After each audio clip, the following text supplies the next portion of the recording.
So I was recently at the beach in Charleston, South Carolina. It was my first time there. And we were at this rental house and we're near the beach. And it reminded me of something that happened one time when I was at a rental house at the beach. Okay. I think you've heard this story. Well, I don't know. I won't say if I did. How's that? Just humor me if you have. So I've shared a lot of times about how I worked in the corporate world for a while and then eventually left to start Greenhouse. Right. But there's part of how I left, which is only a few people know. And I think you're one of them. Anyway, as some people will know, like in a big corporate setting, there's usually often rounds of layoffs. Mm-hmm. And that can be a normal cycle in a big company. And sometimes if you want to, which seems weird or rare, you can opt into those layoffs. Because if you think about it, like the leadership doesn't want to fire people, but if there are people who want to go, then great. They can take some of the seats of people who wouldn't want to go. Right. And so when I had decided I wanted to start Greenhouse, I had a plan. I was ready to go. Mm-hmm. There was a big round of layoffs. And so I kind of raised my hand and asked to be laid off, which does it sound weird? It feels weird to say that. It doesn't to me because I've been around it too much. Probably that's the probably problem. Why, because you coached a lot. But you're right. Some people listening be like, "Oh, I didn't know that was a thing." Yeah, I did not know it was a thing at the time. It was new to me, so I was able to do that, which was great because then you get a little bit of a severance package, which helps in the transition. It also helps the leader to not have to let someone go they don't want to. Mm-hmm. But if you can imagine, I had a really good relationship with my manager at the time, and so it was hilarious. We kind of turned this into a whole thing because if you can imagine, like, let's say it was me and you, like we would make a whole turned into a whole thing bit out of it, right?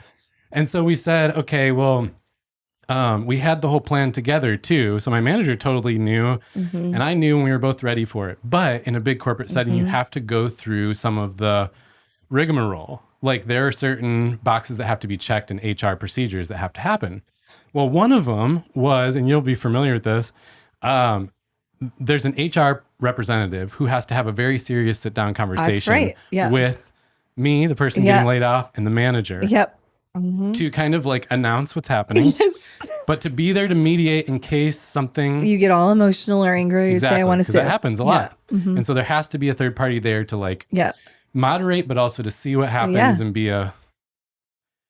So me and my manager know that we're about to have this with the HR person. Yeah. The HR person does not know that I opted out and that my manager is part of the whole plan. Yeah, I got it. so it could be a weird conversation. So the whole thing just happened to land on a day I was at the beach, which is why the beach house reminded me of this whole thing. So you got laid off on the beach? So here I am. We're like getting ready in the morning to go down to the beach. Got like my swimsuit on, all lathered up with sunscreen. I've got like the beach toys for my kid in my hand, and we're getting ready to walk down. And then I was like, oh, Ash, I have to take a call. I need to take a call. So you guys go. I forgot I had this call. And so I get in a spot that's kind of quiet. And so here I am. No one can see me because this isn't the day of Zoom. This was like on the phone, the telephone. Yeah. And I'm standing there in my swimsuit and I take the call and I'm like, everything in me, Sunday, to try and get real serious and somber. Oh, I see. Yes. But me and my manager, it's like been a whole joke by now. Yeah. Because we're like, this is going to be hilarious, this Steve, call. This would have been really hard. Because we have to act like serious. Yeah. But to both of us, it's just... So we get on the phone. It's a three-way call. Okay, we're going to punch in the third person. All right. And then the HR person is real somber, like, all right, so we're here. We gather here today to discuss some news, Steve. And it might be hard news for you. And, you know, my manager's all like, yep. And then I'm like on the other end of the line, covering my mouth because I've, you know, when you're like, the laughs are just trying to come out. Yeah, I do. And I'm like, Steve, get real serious. Come on, like method acting here. Get in the zone. And so the HR person finishes the spiel. My manager pipes in and she has to then like give her presentation. Oh God. That's like all serious and planned, right? Yeah. And we had like a good manager relationship. So, she was trying to give a real speech. Like, thank God you were in person. Do you agree? In person, it would have been really hard. At least it would have bombed. One of us would have lost control and just started laughing. And the HR person would be like, call in the security. Like, and so, I don't know. I wish I could remember exactly what was said, but she gave a very serious, like, I know this is hard to hear, Steve. Yeah. And then I had to do my part of like, oh, well, I gotta admit it's hard. Yeah. It's very difficult for this to be just sprung on me like this. I'm in my swimsuit holding sand toys in a bag. This is a really tough day. And so, I don't know. It was just like that memory popped back when we were at the beach house. It was like, that was hilarious. And then afterward, me and my manager kind of... Did you call each other afterwards? Oh, yeah. And we just like, that was hysterical. Control, laughing. And then, of course, I do it on the beach and, fill them in on like the weirdest meeting of my life. Weirdest. Anyway, back to vacation. Yes.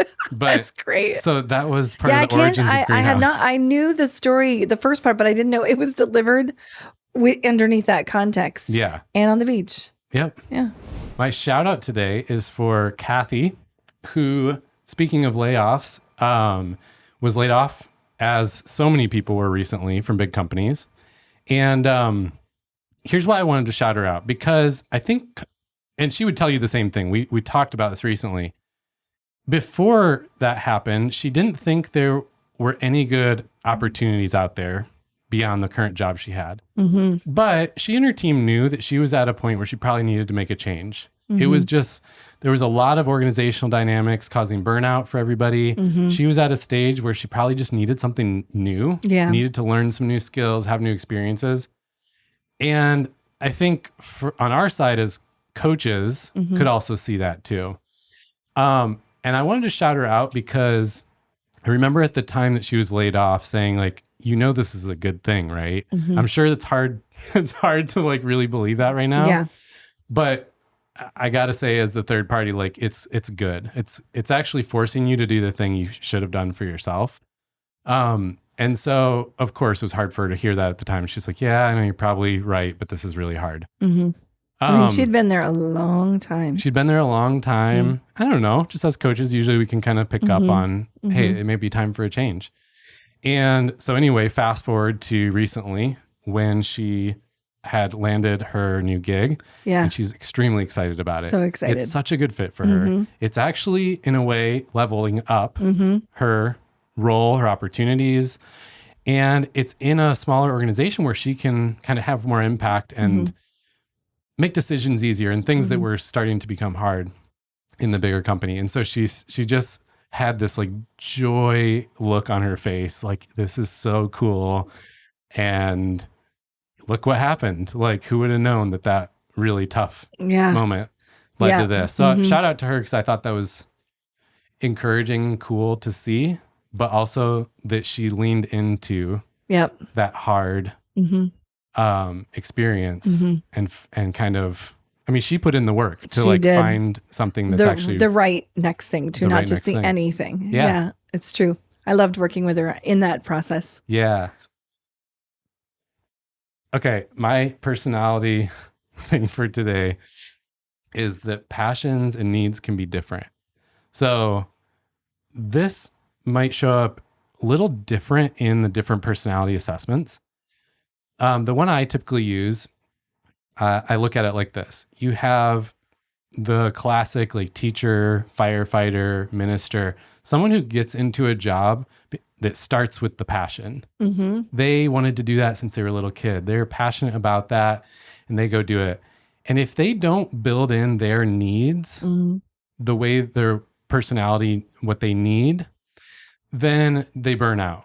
And you see this all the time in those kind of passion jobs is burnout. On the flip side, a lot of like, let's call it corporate citizens, they start with their needs, because if your personality needs it, you've naturally kind of gotten good at it as a survival mechanism. Right. And so you get into a job because it's like, well, everyone said I got good at this. People praised that I was good at it and I'm doing it. Then those tend to be the scenarios where they're missing some of the meaning and actually they need to build in the passion part of it. And so it's a lot of people have light bulb moments when they realize the passions are different than the needs. Yeah. And it just helps to recognize if they're different. For some people, they might be the same, but most people, they're different things. Yeah. I find that in most people, there's some overlap, but very different. Yeah. And so it's just funny, like a lot of times if someone comes to coaching saying, I want more meaning and passion in my work, we dive right into that assessment and see, okay, this is why. Right. Or if it's like, I am burnt out and I love what I do, but I'm burnt out, then we dive into that same dynamic and see, oh, that's why, because you don't have anything filling the needs up. None. Yeah. So where is the myth in that? If this is personality and myths. Yeah, right. I guess the segment is supposed to technically be personality I kind of thought so, but maybe not. I'm willing to go where you want to go. Well, actually, now that you say it, I do think there is a myth in there because, again, I'm thinking about how this comes up in coaching sessions. The myth is that like we are one personality type, and that the people aren't conscious of this, but the myth would be that like my passions and my needs are the same. That what I love doing will also fill up my energy. Yep. Not always true. Most of the time, not true. I got it. So my classic example I give, because I like to give examples that are maybe just super overly simple to make the point, is I'm a drummer and I've drummed forever and ever, and people always say like, oh, you're a good drummer. Steve's the drummer, right. And so the assumption is like, well, then I must love doing that. And I don't. I do enjoy it, but it's not what fills me up. It actually drains me quite a bit. It doesn't mean I don't enjoy it. It's just like my passions and my needs are different. Yeah. And so I guess that's the myth. That's the myth. Got it. Good. Done. I'm glad you really I know. Thank you for clarifying. Nailed me down on that one. Well, topic I wanted to talk about today was around establishing yourself in a meeting and how to do that in one very simple, clear way. And I think it became our topic because I did a TikTok on it that just got a lot of traction. A lot of people were commenting and it seemed to be, you know how it is. Sometimes I didn't expect that to be a popular topic. No. And it was. So the trick is, it really is a silver bullet, one of the rare silver bullet topics. The trick is to use a visual in a meeting. So what do I mean by that? Yeah, I was just going to ask you that. Okay, well, first there's a few reasons. Like if you want to lead a meeting better, let's say there's a meeting that you're supposed to lead and you feel unsure how to do it, or you don't feel like you've been top of your game, or maybe you just want to show up better in a meeting because, you know, a lot of people have to attend meetings that they're just a participant in, right? But they still need to like show up well. Yeah. I think about it as wanting to allow people to get aligned and on the same page, or maybe if you're just trying to influence in a certain direction and you need to kind of get buy-in or get people moving in a certain direction, any of those reasons, this trick will work. So using a visual is like, I think a lot of people would jump to overcomplicating it. Like I need a whole slide deck, a PowerPoint, I need multimedia experience. And it's like, no. What I'm talking about is literal pen and paper, literal whiteboard. If it's a Zoom meeting, Zoom whiteboard, or also pen and paper. It actually is more effective the more simple it is. And if you just can kind of draw out what's being talked about or provide some kind of pre-drawn visual, even if it's just like words in boxes, it can be words still, but it's visual, something people are looking at, then it immediately kind of solves for all of these things around influence and alignment. And the reason why is because everybody in the room is talking about something. Right. And we all think, like, I think that you are seeing what I'm seeing in my head. Oh, yeah. And I think that Jacqueline's seeing what I'm seeing in my head. And I think that Joe's seeing what I'm seeing in my head. And none of you are. You're all seeing different things. Yeah. So we have a meeting and 4 people are seeing 4 different things in their head, which means they're interpreting what's being said 4 different ways. And the classic way you see it played out is after the meeting, people will walk out and be like, man, great meeting. Oh, we're all aligned. And like, yeah, all right, we got a plan. and you don't. I know. Everybody heard. Completely. No one's aligned. Yeah. No one's aligned. Yeah. We don't have a plan. We have 4 different plans, and we have 4 different interpretations of what was said. Yeah. And so then, of course, in coaching leaders, you see later they're frustrated because people did the wrong thing or something didn't work out.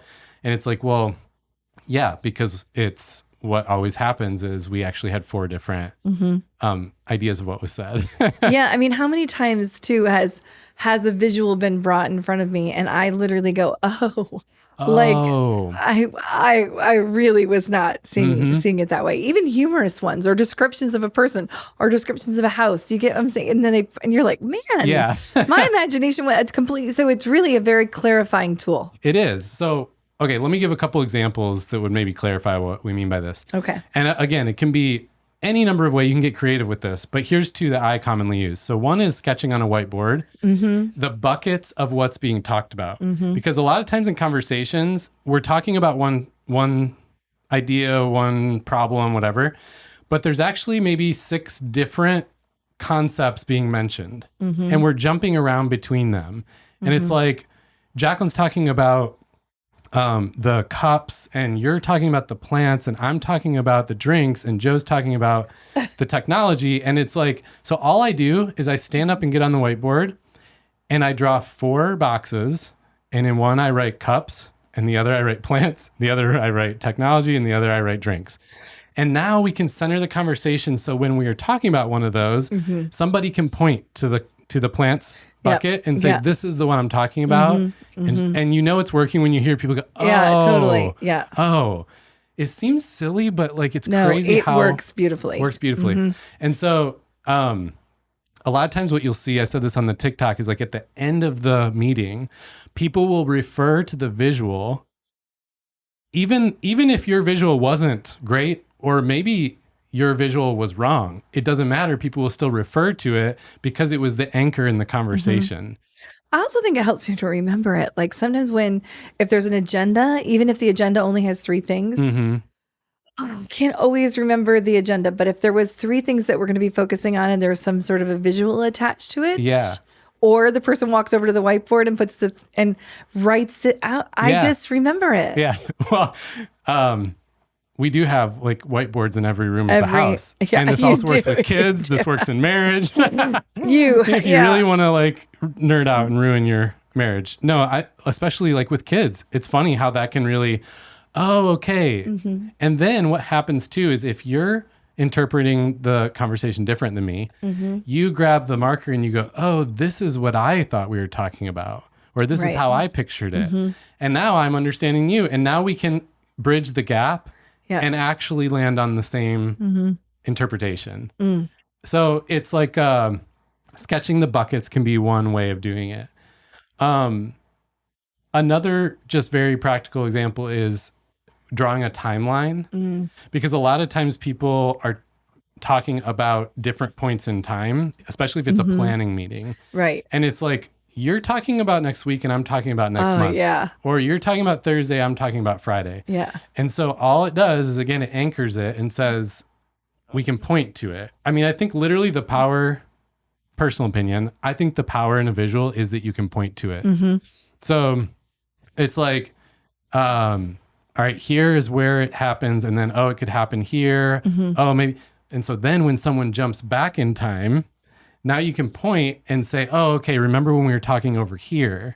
That's the thing. And if without the visual, you jumped back in time and I'm still up here. And so it doesn't connect. You know what I mean? And then you're depending on the person guiding you verbally only. And it can get confusing. Yeah, it can get really confusing. If it's just a verbal guide. I love that. I agree that when you can point to something, it makes the conversation so much clearer and have much better focus. I mean, just think about it. You've trained a lot of people in speaking and preparing for presentations.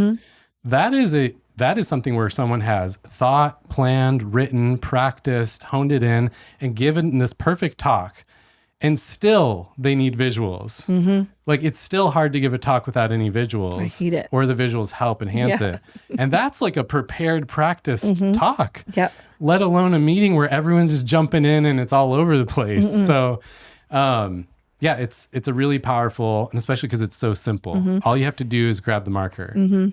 So even if someone listening is just trying to try this for the first time. I love the way that you just simplified it into two things, that it's try the buckets. So just the buckets of the topics that you're talking about and just the timeline. Just those two are just a great first step into trying a visual that they've never tried before. Yeah.